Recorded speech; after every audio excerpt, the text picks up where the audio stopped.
Nuk është e habitshme që prifti të bëjnë punën e priftit, e cila është edhe ajo e marrjes me çështjen sociale. Unë nuk jam prif vetëm me kish. Beta tha dhe zotëria që Jezusi shkoi atje sepse po denonconte, jo ndoshta me fjalë, por me stilin e jetës, të gjithë mënyrën e jetesës në kohën e tij. Edhe shkonte para Pilati, që nuk e hedh monedhën në atë rast, është një rast, janë dy histori të bëra një. Edhe për t'ju korrigjuar dhe ju, ne nuk marrim direktiva nga askush se çfarë do të predikojmë ditën e dielën. Direktiva është që leximet janë për gjithë ne njësoj. Mbas të leximeve nga kreu, domethënë në mënyrë hierarkike. Nga askush.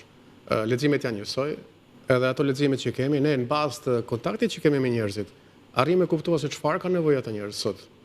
Edhe marrja direktiva është vetëm në aspektin shpirtëror. Përsa për këtë votimeve, ne kemi për detyrë të ftojmë njerëzit të marrin përgjegjësinë e tyre ligjore, njerëzore që të votojnë. Por nuk mund të heqim asnjëherë dorë të denoncojmë një padrejtësi që ndodhet. Se nëse një prift, një hoxh, kushdo qoftë udhëheqës, nuk denoncon më, e ka humbur rolin e vet. Çfarë bën? Me jo të shpallim, ne do të denoncojmë edhe mënyrën e jetesës që nuk është e drejtë. Ne kemi folur për kur ishte koha e drogës, kemi folur për shpopullimin, kemi folur për shumë tematika të tjera në Shqipëri, edhe kjo ka bërë më shumë bujë. Pse do të bëj bujë? Kjo është një rol i priftit.